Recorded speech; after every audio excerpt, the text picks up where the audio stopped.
How was it? It's kind of stupid.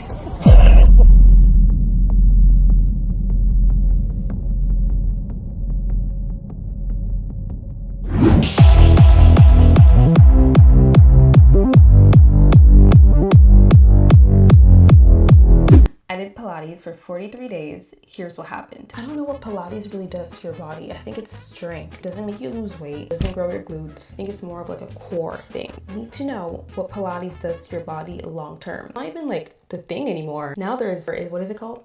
Bar back. It's even worse. All right, she is doing what happens after 43 days of Pilates mixed squats. Pilates is everywhere. I need to go to Pilates. Going to Pilates and Pilates should take a shot every time I say Pilates. Hey mamas! Is this your first class? And more, the Pilates girlies are being pitted against the strength girlies. And I'll be honest, I am a Pilates hater. Pilates hater. I do not think So she might be a little biased. I feel like someone that is gonna do this experiment should be like neutral. You know what I'm saying? it's a replacement for strength training. I do not think the resistance is enough to even be considered a workout at all. I just don't get it. So I was super confused when a friend of mine who From what I know, it's not easy, like at all. Like at all. is probably one of the most successful powerlifters and bodybuilders that I know, became a Pilates instructor. So I'm on a mission to figure out, what does he know that I don't? What do all the Pilates girlies get that I don't get? I'm going to take a class every single day. I am just a lowly gym girl and I'm a strength coach who loves lifting weights, but I want to figure out if Pilates is a method that people like me should try, and maybe I can convince some Pilates girls to try a little bit of strength training. Let's go. My first Pilates class, I don't even know what to wear. I'm somewhat comfortable, like a lined fabric. So this first class is going to be a bar Pilates class, which is something I've never done. 1 hour later. How was it? It's kind of stupid. Oh, I want to like it, but can't help but feel like that was a waste of time.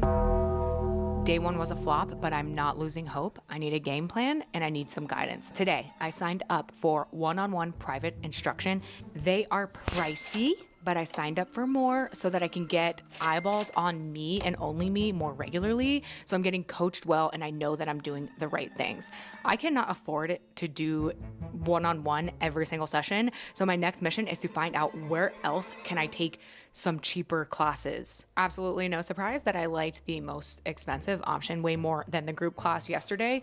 I need to do some research because this was nothing like the class yesterday. Oh my God. I have serious goals for this challenge and let's go over them. My assumption is that Pilates will be good for my core. I'm gonna take a few pre-challenge tests, pull-ups. Now I know that my Pilates classes most likely won't be training pull-ups and they won't make my upper body any stronger than it already is. But I do have a suspicion that my hollow body hold by the end of the challenge will be either stronger or have better endurance. Maybe it might make a max effort set of pull-ups a little bit easier. I will be continuing with my lifting protocol, lifting 3 days a week, typical strength training, kind of powerlifting style strength training on Stronger by the Day. I am going to adjust the frequency to 3 days a week from 4 days a week. I just have to make that work because I'm going to be doing so many classes. But my next test is going to be an L-sit. Now this is a movement that I don't do, and you can see I can't really do it because I'm not going to train it at all again until the end of the That looks hard. challenge. I'm going to purposefully not try to train it at all. I want to avoid any skill acquisition that comes with like the specificity of trying this movement again and again. And next, I wanted to try a Pilates specific movement that I could try and master. I opened up the classic Return to Life through Contrology book, and one that really stuck out to me was the double leg rocker. Is that what it's called? Double leg rocker. The rocker with open legs. It looks fun. It looks a little cuckoo-cuckoo. Let's see if I can do it.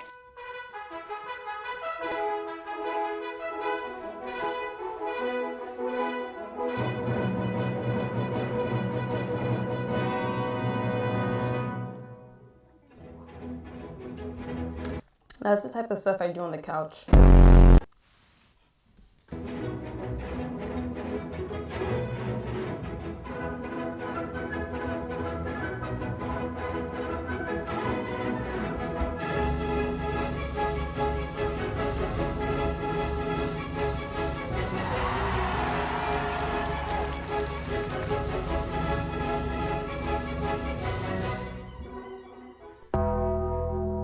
My first week of class was mostly private sessions, and I almost immediately get on more equipment than I expected.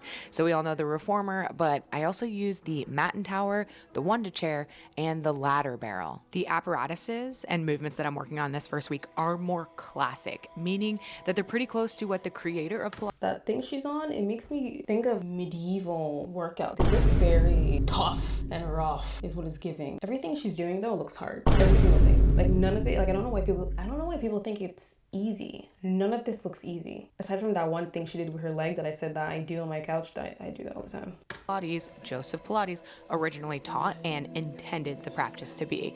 Now there is a legit lineage from Joseph, and you can go out of your way to find more classical interpretations. But you'll see in the rest of my video, most of my classes use some sort of contemporary variation that is like kind of Pilates, or things that people commonly think of as our Pilates, but they're really not Pilates at all. I'm going to a solid core class. They have a different reformer. I use something called a mega reformer or a custom reformer. Apparently it's supposed to be higher tension and get you closer to muscular failure, which I am not looking forward to. Also, why is a crumble next to the Pilates place anyway? Bruh.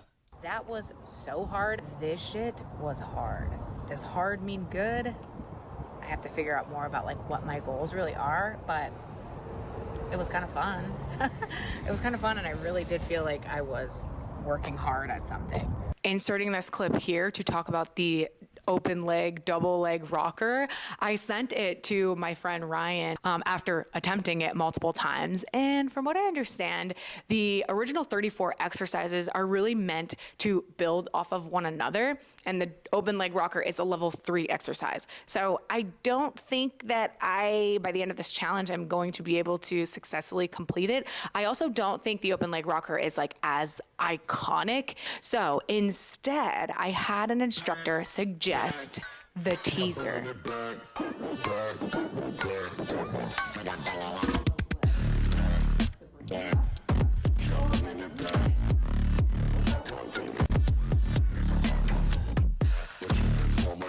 Bruh.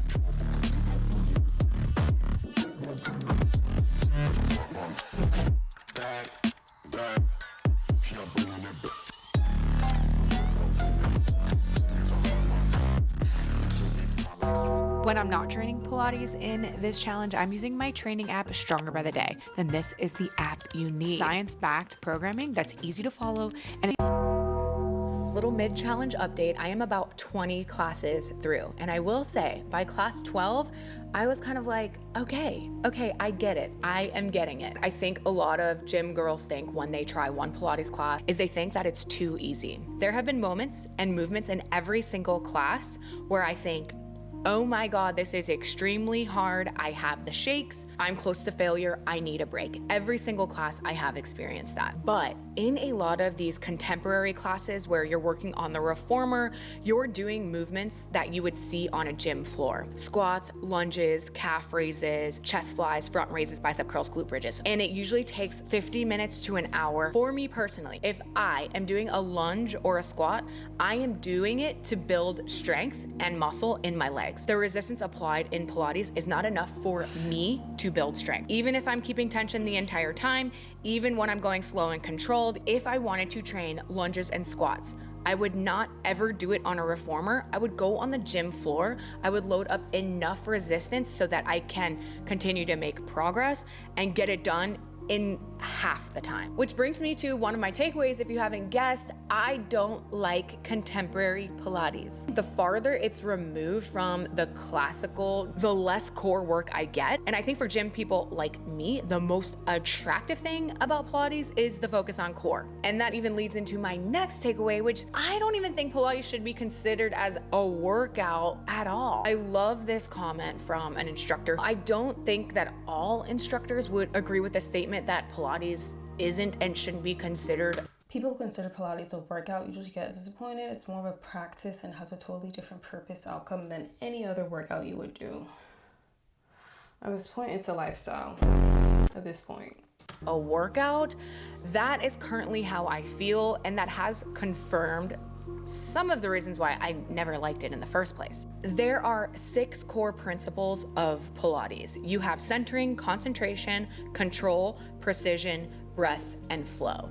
As you can see, none of those things relate directly to principles of strength training. It is just not ever meant to be a place to build strength. So I think it's unfair to. She says the more contemporary it is, the less she likes it. She likes the classic things. I think she's just trying to find what fits her her regular. It's different. It's not gonna fit what you're used to. Whatever. Unfair to call Pilates strength training or expect a ton of strength from Pilates. Instead, I like the idea of thinking of Pilates as a practice, similar to yoga. You can unlock and progress things within that practice, within the movements that are provided. It's also not something that you're going to necessarily do to look a certain way. However, lots of people do use Pilates in an attempt to look a certain way. Brands and instructors will advertise their method will lengthen your muscles or build long, lean muscle, when really the method doesn't build much muscle, lean or otherwise, and the typical Pilates body type might just be folks who are more slim and slender and might naturally gravitate towards Pilates or things like it. If you're aiming for an aesthetic goal and the way you want to look is leaner, or you have a weight loss or fat loss goal, you would be far better served by lifting weights and eating in a caloric deficit.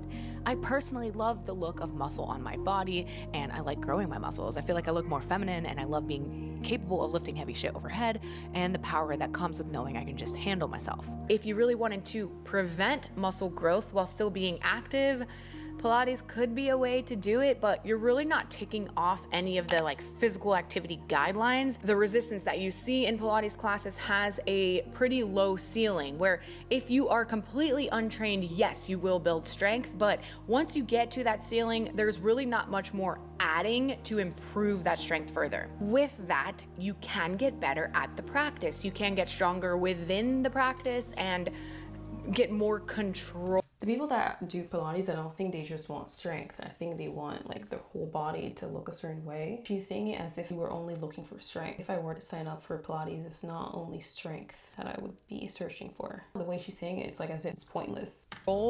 Stronger within the practice and get more control. That's really not strength building for strength as we know it on Earth, using gravity, resisting gravity to have a better life as the way humans need to operate. You know what I mean? There's one thing that Pilates gives that is something that I've never thought about, and that is flow. Their principle of flow, I think, explains a lot. I've never thought about flow before, which flow as a principle kind of speaks to why dancers That's interesting.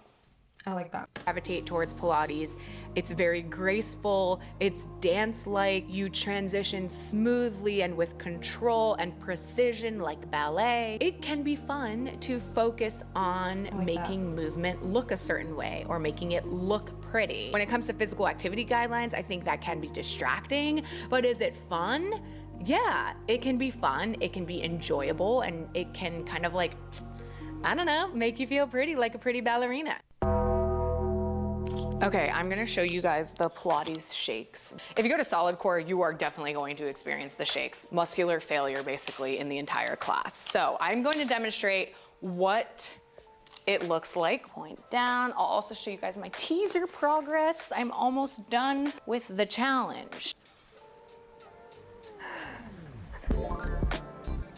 Okay, so at that point in my teaser, you start to see me rocking a little bit. That's no longer balance. That is me shaking. It's not super dramatic, but that is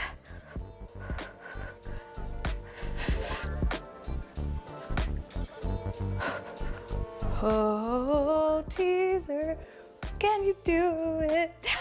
That is the Pilates shake. The Pilates shakes are famous. In most of my classes, instructors use the shake as some sort of feedback. You'll either cut your range of motion right when you start to shake, or you'll sit in your shake in order to train it. Because this is something that doesn't really happen when you're doing traditional strength training, but basically your muscles are just getting fatigued and your body is trying to recruit more muscle fibers to help stabilize and hold that position. Your nervous system is juggling muscle recruiting and you're getting more and more fatigued. So if you hold that position, you will keep shaking.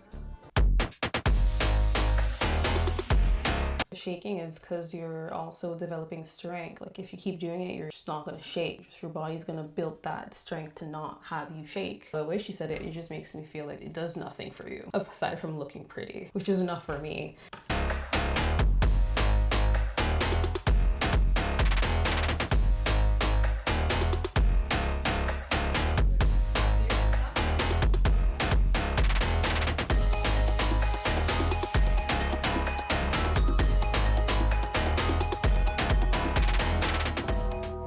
Okay, we're finally ready for all of my tests. Let's first take a look at my teaser progress. Here's me on day 1. And then let's compare it to my final class after 43 classes of Pilates.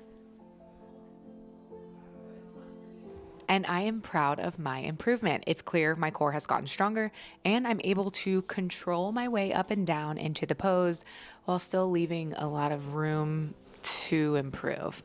I think this challenge of trying to master or improve my teaser is really where my Pilates journey begins. And that's kind of how it goes. You attempt moves and you do the workout and you progress in the principles of Pilates, like control, precision, and flow, to really define your practice.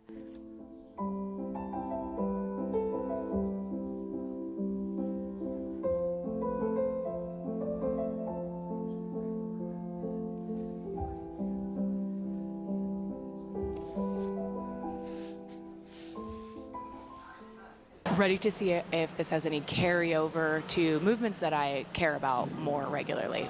Pull-ups. I had my day 1 test. Let's do my final day test. Day 43. This is almost too close to call. I see some added control in my lower body, which is exactly what I hypothesized, so that's good. My hollow body hold looks more solid after the challenge.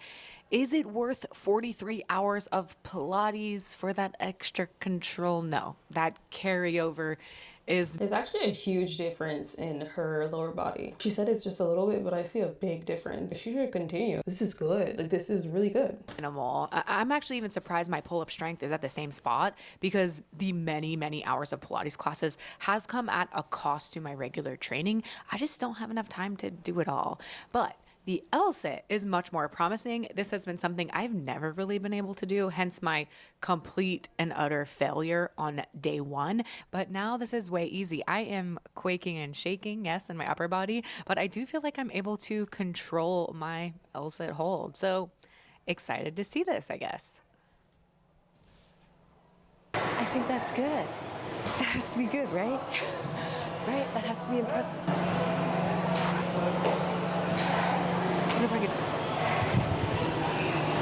No, don't It push is it. Finally time for my final takeaways. First up, Pilates is cool. A lot cooler than I originally thought. To be clear, Pilates is not strength training, but to think of it as strength training is a misinterpretation entirely. Pilates was never meant to replace strength, although contemporary classes do make that even more confusing in my opinion by promising a full body workout and doing a bunch of cool exercises on the reformer, which is fine. I think people should move however they want to. I think you should know what type of Pilates that you're doing. Pilates has a huge branding problem, so make sure you know what you're getting when you get into a class.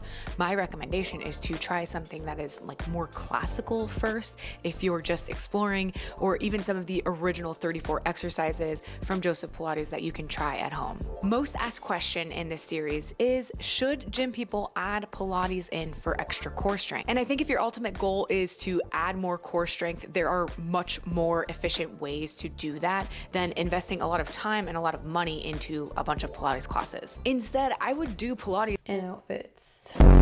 if you are attracted to anything that you see in this video, really, or some of the principles that you get in Pilates classes. It will be entirely different to lifting weights, and I would really advise against trying to like muddy the waters and make them work for each other. They are just different things entirely. I would say 100% you should try Pilates if anyone ever invites you to a class. Just say yes. Should Pilates people be lifting weights? And my answer, of course, is absolutely 100% without a doubt. And as someone coming in from the other side, I think people who are really good at Pilates will have a fantastic time lifting weights. You already understand a lot about balance, control, and you have this awareness of your pelvic floor and your hip and rib positioning that are things that are really hard for us us to teach in lifting weights, these things that you already know just make for great technique under a barbell. And literally just a tiny drop of strength, I'm talking like 1 day a week, 3 heavy compound movements,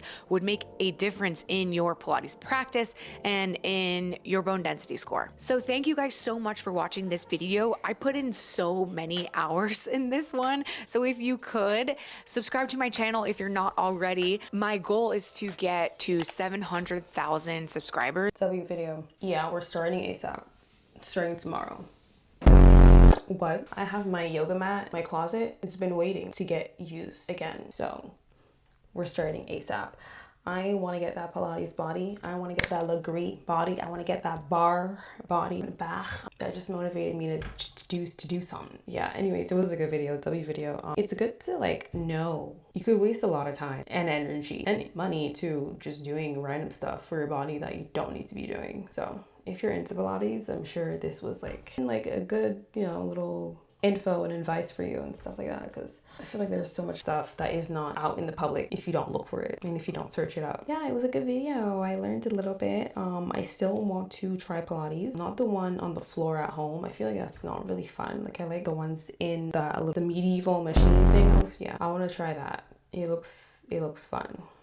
I did really like the fact that she said that classical one is very flow-like, dance-like, very gracious. I want to do that. I want to do all of them. Literally, I want to do all of them. Now I know. Now I know that I still want to do Pilates. I still want to do Pilates. I think I'm born a Pilates princess. You know, I've always been